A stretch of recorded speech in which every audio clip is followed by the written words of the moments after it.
I found out Claire was cheating on a Thursday night, halfway through a lukewarm cup of chamomile tea. The day had been completely normal, so normal it felt insulting in retrospect. Emails, meetings, an overpriced sandwich from the cafe below my office. She texted me around 4:52 p.m., running late. Client dinner popped up. Don't wait up, love you, red heart. I didn't wait up. I rarely did anymore. I'd stopped noticing when those texts started coming more often than not. When client dinners became shorthand for don't ask, the tea was an afterthought. A half-hearted attempt at pretending I was winding down, not spiraling. I sipped it absently, the TV murmuring something about a storm off the coast. The house was silent, warm, safe. And then the sound.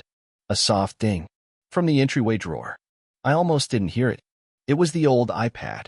Claire's, from years ago. I'd plugged it in last weekend out of boredom, intending to wipe it clean and sell it. I hadn't even opened it since. No, it was glowing. New shared album. Chicago, offsite 3/12. Chicago. 2 weeks ago. The marketing summit she'd said was all PowerPoints and bad hotel coffee. She'd sent me a selfie that week. Her in a blazer, badge clipped to her lapel, a hotel curtain behind her. I told her she looked sharp. She texted back a smiley. I opened the album. The first photo was taken at night, Claire on a rooftop lounge, laughing, champagne in hand. Next to her stood a man in a navy suit, his arms snug around her waist. Ethan Blake. I knew the name. I'd shaken his hand at their firm's holiday party. He'd smiled too wide, worn cologne like armor. Claire had mentioned him casually. He's harmless, she'd said once. All charm, no substance. Photo after photo slid into view. Them drinking cocktails, heads close. A blurred image of a hotel bed. Claire's legs visible, tangled in white sheets. A hand on her thigh. My hand shook, but I didn't drop the iPad. I just stared, my heart slowing instead of racing. There was no panic. No yell building in my throat. Just stillness. It wasn't a suspicion. It wasn't a maybe. It was a fact. Claire was cheating on me. Had been. Brazenly. Carefully. Entirely. And I had no idea. That was the part that hurt the most, not the act, not the sex, not even the lies. It was that I never even saw it. Claire was good. Too good. The way she looked me in the eye, the way she touched my shoulder when passing me the salt, the casual, practiced rhythm of a woman who'd built a life she could compartmentalize. It had been 11 years. A marriage full of inside jokes, Sunday errands, arguments about whose turn it was to do laundry. A life built not on passion, maybe, but on routine. I thought that was enough. Apparently, she didn't. I sat on the couch for almost an hour, the iPad face down on the cushion beside me. The tea had gone cold. My chest was tight, but my head was clear. She came home at 10:13. The garage door opened. Her heels clicked rhythmically through the kitchen. I heard the clink of keys, the faint sigh she always let out when shrugging off her coat. It was all so normal, so disgustingly intact. Hey babe, she called casually. You still up? I stayed seated, voice even. Yeah, couldn't sleep. She walked into the living room, smiling down at her phone. Her makeup was perfect. Lipstick retouched. She looked like she'd stepped out of a magazine, not a client meeting. I didn't say a word about the photos. Not yet. She didn't notice anything off. Not the tightness in my jaw. Not the silence between my words. She just kissed the top of my head on her way upstairs, already scrolling through her notifications. As if nothing had changed. As if she wasn't already gone. But I had seen enough. And I wasn't going to scream. I wasn't going to cry. I was going to wait. And when the moment was right, she would understand exactly what it feels like to be betrayed by someone who knows how to smile in your face while holding a knife behind their back.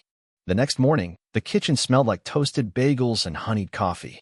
Claire was already dressed for work, crisp white blouse, soft gray pencil skirt, earrings that caught the light every time she turned.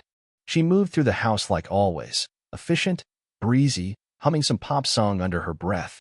I watched her from across the kitchen table, my spoon swirling through oatmeal I had no interest in eating. She smiled at me. You okay? You look tired. Didn't sleep much. Stress again? She asked, not really concerned. Something like that. She kissed my cheek, warm, sweet, natural, and grabbed her travel mug. Big pitch today, she said. Wish me luck. I managed a nod. Break a leg. And just like that, she was gone. Off to play the part of the wife who had it all. Career, marriage, confidence, stability. Except now I knew. Every gesture, every word, Every offhand smile was a performance. I sat there for another 20 minutes after the door closed. The silence in the house had changed. It wasn't peaceful anymore. It was loaded. The kind of silence right before a storm. By 10, I had pulled out the iPad again. The photos were still there. The album hadn't been hidden or deleted. She was either careless or arrogant or both. Maybe she thought I'd never bothered to look. Maybe she assumed I trusted her too much to snoop. She was right, until last night. I dug deeper. There were texts, not on the iPad itself, but in the email app linked to her old account. A Gmail Claire hadn't used in years, or so I thought. Hidden in the Promotions tab were dozens of emails with vague subject lines and coded signatures. But I wasn't stupid. I opened a thread for me. Blackwell, clearly Ethan Blake in disguise. Can't stop thinking about the sweet last night. You taste like summer. Another. You wore me out. My presentation was a mess today. Worth it. They went back months. Hotels and cities she told me she hated. Flights paid in cash. Meetings that were never on her public calendar. It wasn't a one-time thing. It wasn't even an affair. It was a second life. And I had been living as the ghost in it. I copied everything. Every message. Every location. Every screenshot. I dropped them into a folder and encrypted it.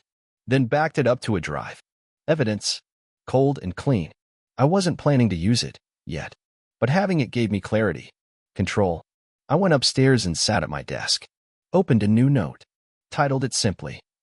The plan. I didn't want vengeance. I wanted precision. Not public humiliation too dramatic. Too easy to flip into her playing the victim. No, Claire would lose something more subtle. More permanent. She would lose certainty. I'd start small. Distance. Calm. A shift in tone. I wouldn't confront her. Not until she felt something was off but couldn't place it. Until the lies that once felt invisible started choking her from the inside. I texted my brother, Ben. Need to talk. Something serious. Can you swing by tonight? He replied immediately. Everything okay? Not even close, I typed. That night, Claire came home just after 7. I was in the living room, pretending to read.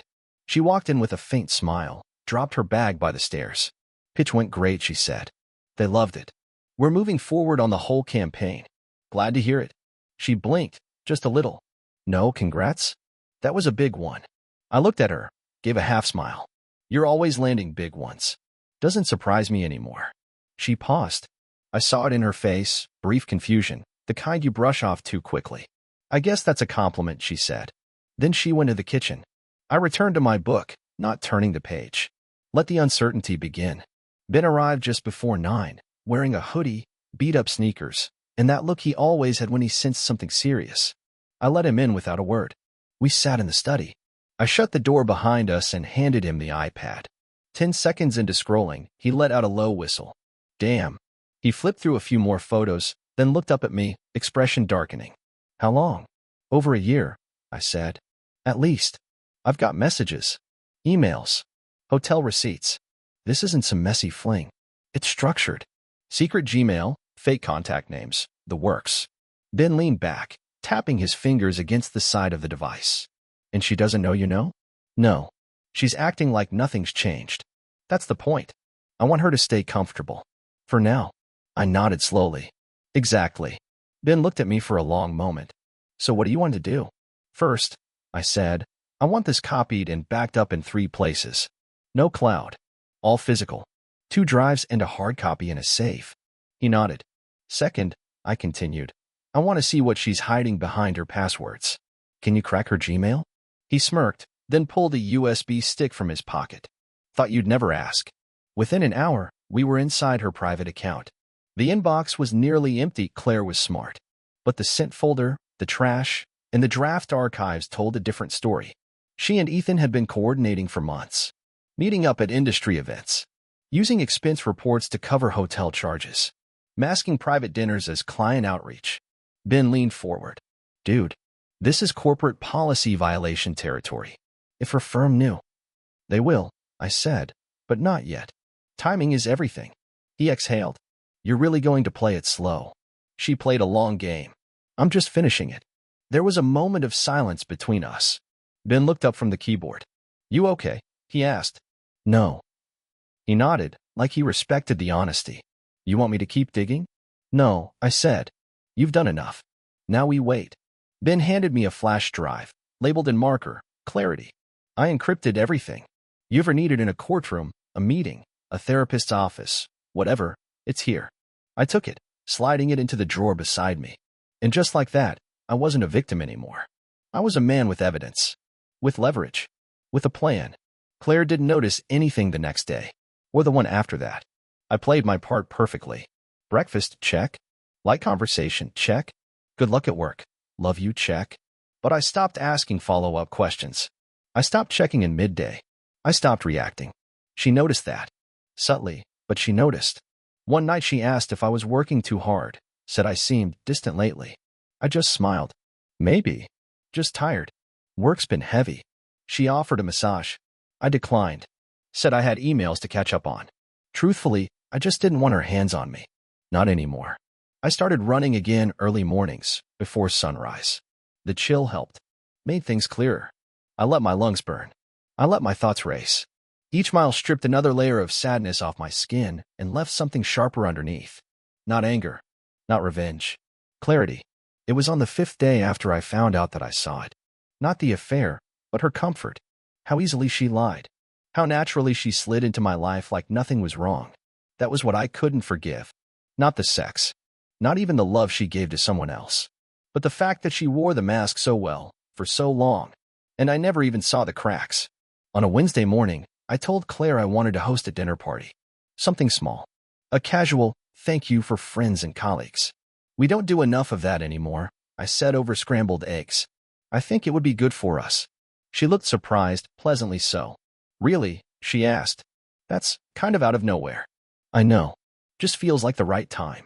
She smiled, and I saw the flicker of something like guilt pass across her face. But it was gone before I could place it. Okay, she said. Let's do it. Who are you thinking? I reeled off a list. Old college friends, 2 of her coworkers, a couple from my firm.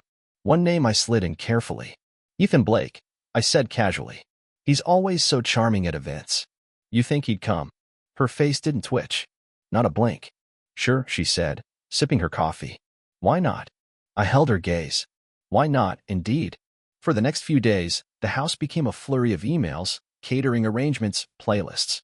Claire was in her element, organizing, decorating, curating a night that would, in her mind, remind everyone what a perfectly synchronized couple we were. I played along, picked out wine, cleaned the deck lights, even bought her favorite flowers, peach garden roses, and placed them in a low glass bowl on the dining table. Presentation mattered. Ben stopped by the night before. I handed him a sealed envelope and a flash drive. You sure about this? He asked quietly. Absolutely. You don't want a scene? No, I said. I want silence. Just long enough for it to sink in. He nodded. You're a colder bastard than I thought. Guess I learned from the best. The night arrived under a clear April sky. Guests arrived in pairs, laughing under string lights, sipping Prosecco, and offering compliments on the house. Claire floated between conversations, radiant, warm, hands grazing my shoulder each time she passed me like punctuation. She was glowing. I let her. Ethan arrived late. He wore a gray blazer and that overconfident grin he never quite earned. Claire greeted him a little too casually, a little too careful not to oversmile. I watched them. They didn't touch. Barely looked at each other. Professionals. Practiced. We all moved to the dining room around 8. The table was set perfectly. Claire's playlist trickled soft jazz in the background. She raised her glass before the meal. To old friends, she said, beaming. Into new chapters. We clinked glasses. Smiled. Ate. Everyone was comfortable. Which meant it was time. When dessert came out, I stood. Before we dig in, I said, I wanted to share a little something. Claire tilted her head, amused. Oh. I picked up the small remote Ben had synced earlier and clicked. The living room TV came to life quietly at first, then fully lit. It displayed a slideshow of Chicago. Nothing scandalous. Not yet. Just photos from the summit. Hotel exteriors. City lights. Claire on the rooftop, holding a glass of wine. Claire in a conference room. Claire laughing. People smiled. I found these the other night, I said. From Claire's work trip. I clicked again. A shot of Claire at dinner, Ethan beside her. Close. Maybe too close. A hand brushing hers under the table. The room went still. One more click. Claire in a hotel mirror, back exposed, a phone in hand. Ethan's reflection blurry behind her. Gasped this time. The photo faded. The screen went black. And I said nothing. Claire stood frozen, fork halfway to her mouth. Eyes wide, jaw clenched so tight her teeth might have cracked. Someone cleared their throat. A friend murmured, "What the hell?" I turned to Claire, met her eyes across the flickering candlelight. "I thought you'd want your guests to see the full story." She stared at me, pale, silent, and I sat back down, picked up my dessert spoon, and took the first bite. For a full 30 seconds after the slideshow ended, no one moved. Forks hovered. Wine glasses paused mid-air. Conversations died mid-sentence. Claire's expression didn't shift immediately, like her brain was still buffering, trying to decide which version of herself to summon. The calm wife, the clever deflector, the wounded partner. But nothing came. Ethan was the first to move. He stood abruptly, pushing his chair back. I didn't know this was. His voice trailed off. I looked at him. "Ethan," I said, calmly. "No one asked you anything." He froze, then slowly sat back down, mouth tight, throat bobbing as he swallowed what was left of his dignity. Claire's hands trembled faintly. She placed her spoon down like it was suddenly made of glass. "I think there's some mistake," she started.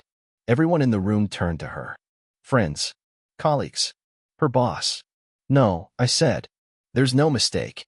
I don't know where you got those photos." "Your iPad," I said. "The one in the drawer. The one you forgot still syncs to your cloud." She blinked, lips parting. The guest said nothing. One woman shifted awkwardly in her seat. Her boss, the VP of marketing, stared down at the untouched tart on his plate like it might explain everything. "Jack," Claire's voice cracked. "Can we talk?" "We're talking now." Her face flushed. Whether from shame or fury, I couldn't tell. Maybe both. "Can we go upstairs?" she whispered. "No," I said simply. She glanced around, desperate for someone to cut the tension, to save her. But no one moved. No one dared. "I think we should go," someone murmured. Chairs began scraping. "No need," I said. "Dinner's over." Claire turned to the crowd, now reduced to a silent audience. "I didn't plan for this to happen," she said, louder. "It wasn't supposed to mean anything." I stood. "You lied to my face for over a year," I said. "In this house. In that bed." With this smile, I gestured toward her frozen expression, "And you thought I'd never know." Her eyes were glassy now. "I didn't want to hurt you." "But you did." Silence. Then I added, evenly, "You still are." We're shuffling. Ethan rose again, this time backing toward the door. "I should really." "You should," I agreed. "Before someone starts asking how often company funds covered your little getaways." He stopped, stiffened, then left. The room emptied quickly after that. One couple offered an awkward, "Take care." Another hugged Claire out of reflex, then avoided her eyes. Even her boss left without a word. Soon it was just us, alone in the shell of a perfect evening. Claire stood near the table, not moving. "I don't know what you want me to say," she whispered. "Nothing." She stepped closer. "It was never about love. I was just lonely." I didn't respond. "Say something, Jack. Please." So I did. "You broke something in me. Not just trust. Not just love. You made me doubt everything I believed about us." She wiped at her eyes. "I didn't mean to." "Stop saying that," I snapped. Quiet, but final. "You meant to lie. Every day. Every text. Every cover story. You just didn't think I'd catch up." She looked so small then. Smaller than I'd ever seen her. I turned toward the stairs. "I'm sleeping in the guest room," I said. "You'll hear from my lawyer by Monday. Jack." But I was already walking away. Not slamming doors. Not cursing her name. Just leaving her in the quiet house we once built together. With nothing but truth for company. I left the house 2 days later. Not because I had to. Not because she asked. But because staying felt like dragging my soul across broken glass every time I walked down the stairs. Claire was still in it, moving around like everything might still be salvageable. She cooked breakfast. Folded laundry. Lit candles in the evenings. Routine, as if it could erase betrayal. I didn't engage. I spoke only when necessary, short and civil. I was polite, clear, controlled. It drove her insane. "You don't even yell," she said one night as I packed a duffel bag in the guest room. "You're not even angry. You just disappear." I zipped the bag. "I'm not disappearing. I'm leaving." "There's a difference." "Where will you go?" "Somewhere quiet." She stood in the doorway, arms crossed, trying to look hurt and strong at the same time. "You know I didn't want to lose you." Then you shouldn't have gambled me. She flinched. I walked past her. No goodbye. No last look. Just gone. I checked into a small rental apartment on the edge of Clearwater Bay. 1 bedroom. Sparse. Clean. The kind of place you pass without noticing. It suited me. No framed memories. No echo of footsteps I used to love. Just silence. Pure and neutral. Ben helped me move the essentials, some clothes, my laptop, the backup drives, the old sketch pad I hadn't touched in years. You gonna be okay here? He asked, looking around the minimal space. I think that's the point, I said. The first night alone, I didn't drink. I didn't scroll through old messages. I didn't revisit the photos. I sat by the window, watching the tide roll in, the city lights flickering over the water like they had no idea lives were unraveling just a few blocks away. It was the first time in a year I felt like I could breathe without choking. Claire called the next day. I didn't answer. She left a voicemail. Please, Jack. Can we just talk? I made a mistake, I know. But what we had, it wasn't fake. I still love you. I deleted it. Then I turned off voicemail. Let her sit in that space where I had lived for months, confused, unsure, doubting every silence. I didn't block her number. I wanted her to see I was reading. Choosing not to respond was the message. I wasn't cruel. I was done. In the mornings, I walked. Nothing fancy, just long, steady stretches along the Bay Trail. Coffee in one hand, headphones off. I wanted to hear the world again. The wind. The birds. My own thoughts without her voice overlaying everything. I started sketching again.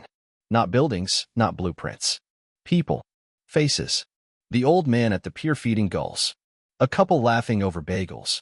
A woman on a bench, crying quietly into a scarf. Each drawing helped scrape something loose inside me. Grief, maybe. Or the last remnants of belief that Claire would ever truly understand what she'd destroyed. She sent another message a few days later. I haven't stopped thinking about you. I miss you. Please don't let this be the end. I didn't reply. Not because it didn't hurt, but because it hurt exactly enough. Enough to know I couldn't go back. The first meeting with the lawyer was quiet, straightforward. His name was Adam Parks, a no-nonsense type with a crisp shirt and calm demeanor. He didn't ask questions he didn't need answers to. I handed him the folder labeled Clarity, photos, message transcripts, travel receipts, copies of deleted emails. He flipped through them, expression never changing. This is thorough, he said. You want to file on grounds of infidelity? No, I said. Irreconcilable differences. He looked up. You've got enough to push for fault. You'd get more, financially, legally. I don't want more, I said. I just want out. He nodded. We can do that. Claire received the papers 3 days later. She showed up at my apartment that evening. She knocked twice, then once more, softer. I opened the door but didn't invite her in. Her eyes were red. No makeup. No mask. You filed, she said quietly. I didn't answer. You could have told me. You could have told me a lot of things. She swallowed. I didn't think you'd go through with it. I know. I thought we'd talk. That maybe. You don't get to control the ending, Claire, I said. You spent a year rewriting the story behind my back. This is just the last chapter. She looked like she wanted to argue, to explain. But I think, for the first time, she saw that there was nothing left to save. I'm not asking you to forgive me, she said. But I hoped you'd give me a chance to make things right. There's no version of right where I keep pretending this didn't happen. Tears welled in her eyes. I wasn't trying to destroy us. You just didn't care if you did. She looked at the floor. I never meant to fall for him. I believe you, I said. She looked up, surprised. I don't think you meant to, I continued. But you did. And instead of facing it, you lied. And lied. And lied. I was scared. You should be. Silence. Then she asked, is this really it? I nodded. She opened her mouth, closed it again. And then, finally, she left. No door slammed. No shouting. No one last attempt to twist the narrative. Just a woman walking away from the wreckage she created. The silence after she left wasn't painful. It was clean. I didn't celebrate. I didn't cry. I sat on the floor of my apartment, back against the couch, and stared at the ceiling for a long time. And for the first time in weeks, I slept through the night. I returned to the house on a Saturday afternoon. Not because I missed it. Not to reconsider. Just to collect the last of my things. Some books, a few framed photos of my parents, a jacket I loved and hadn't realized I left behind. Claire wasn't home. I had asked Adam to let her attorney know I'd stop by. She didn't contest it. probably didn't want to see me. Maybe she knew what I'd become in her absence, someone she couldn't guilt, couldn't soften, couldn't reach. The door still stuck a little when it opened. Same scuff mark by the entry table. Same lemon and lavender air freshener humming in the hallway. The house hadn't changed, but I had. I moved through the space like a visitor. My footsteps sounded louder. The walls felt wider. Each room still held furniture and framed photos and hand-picked decor, but no longer felt like mine. It felt like a hotel I'd overstayed in. I passed the dining room, the side of the night it all unraveled. The table had been cleared, centerpiece replaced. Nothing left of the moment except memory and silence. Upstairs, her bedroom was pristine, perfectly made. The pillows arranged just so. A faint trace of perfume still in the air, sweet and distant. I didn't linger.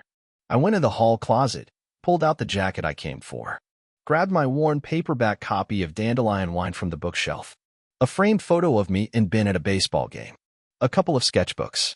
That was it. I stood in the living room one last time and looked around. The fireplace. The couch where we used to spend lazy Sundays. The spot by the window where she used to curl up with tea and novels. I felt nothing. Not bitterness. Not nostalgia. Just distance. This house had been the setting of a life that felt honest. Now it was just a stage. I left my keys on the kitchen counter. No note. No message. Nothing to explain. She knew. That was enough. Outside, the air was cool, crisp. Spring in Clearwater Bay meant blooming trees and soft winds. The sky was wide and blue and free. I drove away without looking back. Not as an act of drama, but because looking back made no sense anymore. Back at the apartment, I opened the windows. Let the air move freely through the space.